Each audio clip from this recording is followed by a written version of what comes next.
279 cloîtres de Deep Valley. Après un moment, Franca s'obligea à afficher un sourire rassurant et dit « Ne vous inquiétez pas pour lui. Il a ses propres rassemblements mystiques. » Jenna hocha la tête et ne dit pas grand-chose de plus. Déguisés, masqués et un peu maquillés, ils ont quitté le 3 rue des Blouses Blanches et se sont dirigés vers l'avenue du Marché.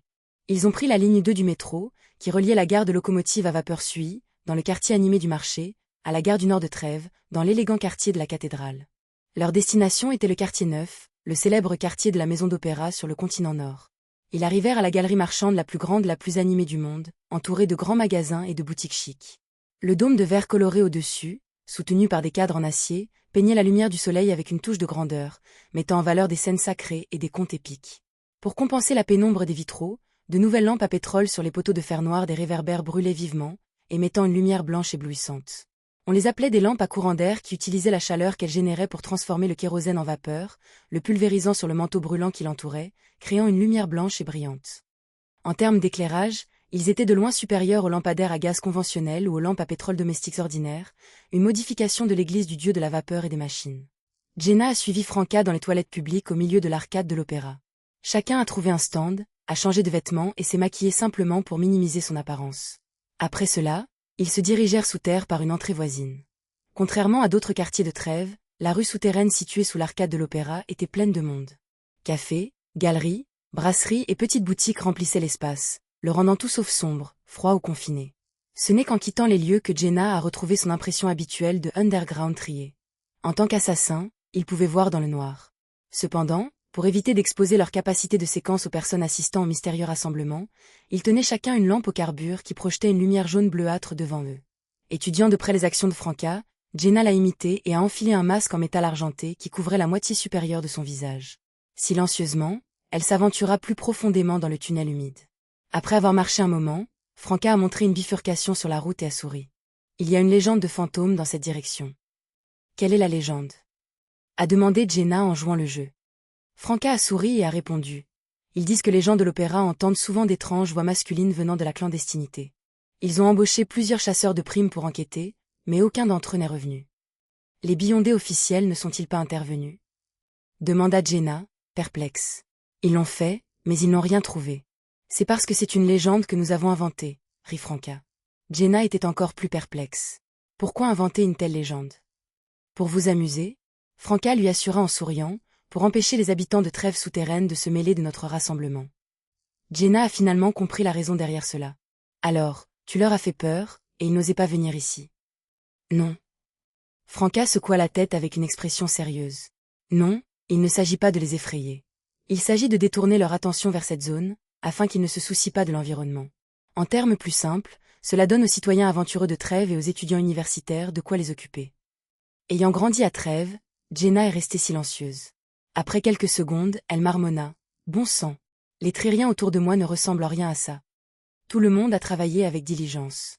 Ils aimaient simplement aller dans les bars, les salles de danse et autres endroits pour boire, chanter, danser ou exprimer leurs émotions en se maudissant après une journée bien remplie. Les gens de Trèves peuvent être différents, a déclaré Franca en claquant la langue et en secouant la tête. Pendant qu'il parlait, ils se faufilèrent à travers une brèche et entrèrent dans un nouveau tunnel, arrivant à une grotte de carrière recouverte de mousse vert foncé. À l'extérieur de la grotte de la carrière se tenait un squelette blanc, le visage caché derrière un masque de fer, les orbites sombres et vides. Jenna, qui n'avait jamais rencontré quoi que ce soit lié au mysticisme auparavant, ne pouvait s'empêcher de sentir son cœur s'emballer de peur. Franca leva la main et salua. Vous en voyez toujours un squelette. Toute cette prudence est-elle vraiment nécessaire?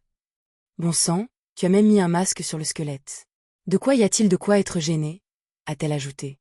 Le squelette blanc parlait avec une voix qui ressemblait à du métal frottant contre du métal. J'aime une phrase de la série The Adventuré. C'est une courtoisie de base. Avec ses orbites dépourvues de flammes, il regarda Jenna. Qui est-elle? Mon amie. Je l'ai amenée ici pour jeter un œil, répondit simplement Franca. Le squelette n'a pas demandé plus d'informations. Il s'est craqué le cou, signalant qu'il pouvait entrer dans la grotte de la carrière au fond. À l'intérieur, Jenna a vu de nombreuses personnes vêtues de divers déguisements, soit assises sur des rochers, soit debout dans un coin. Le silence enveloppa l'endroit. Après avoir scanné la zone, Jenna a baissé la voix et a demandé à Franca. Il me laisse entrer juste comme ça? N'est-ce pas trop facile? Ne s'inquiète-t-il pas de ma fiabilité ou de ma sécurité? Franca a souri et a répondu. Je lui fais confiance et il me fait confiance. Est-ce que c'est vrai? Jenna hocha la tête, mais elle sentit quelque chose d'étrange. Comment ce squelette a-t-il su que c'était toi? N'étais-tu pas déguisé? Il a une façon particulière de reconnaître les gens, expliqua vaguement Franca. 15 minutes plus tard, d'autres personnes sont arrivées les unes après les autres. Au moment où le squelette au masque de fer annonçait le début officiel du rassemblement commercial, près de 20 personnes s'étaient rassemblées dans la grotte de la carrière. Jenna observait les transactions avec curiosité, absorbant les nouveaux termes tandis que Franca les lui murmurait. Au cours de ce processus, elle n'a pas pu s'empêcher d'être choquée par les prix des formules de potions, des objets mystiques, des armes beyondées et de divers ingrédients. Même les moins chers exigeaient une semaine entière de salaire en tant que chanteur underground. Quant aux plus chers, elle sentait qu'elle n'avait aucun espoir dans sa vie. Le dernier tiers de la réunion commerciale s'est concentré sur les commissions. Jenna se redressa, espérant en trouver une qui pourrait lui rapporter une grosse somme d'argent.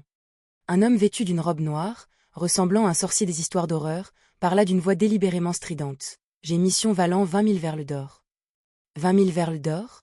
Tous les regards dans la salle se tournèrent vers le mandataire. Jenna ne faisait pas l'exception. Elle n'avait jamais vu une somme d'argent aussi importante de sa vie. L'homme a regardé autour de lui et a dit « Le gardien du cloître de la vallée profonde dans le district des collines a disparu depuis 3 jours.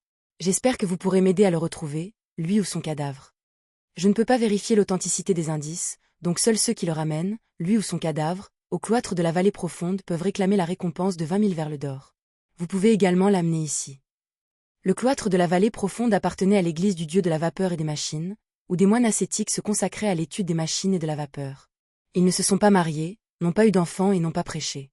Situé dans le quartier des collines, le quartier 19, il était bordé à l'ouest par le quartier de la cathédrale de l'église du dieu de la vapeur et des machines et de la gare du nord de Trèves, et à l'est par le quartier 20, le quartier du cimetière. Ne voyant aucune réponse immédiate, l'homme a poursuivi. Les autorités ont déjà enquêté, mais elles n'ont rien trouvé. Vous pouvez tous prendre cette commission et enquêter sur Deep Valley Cloisté en tant que chasseur de primes. Ne vous inquiétez pas des soupçons. Je publierai des avis dans les bars, les salles de danse et les brasseries de divers quartiers.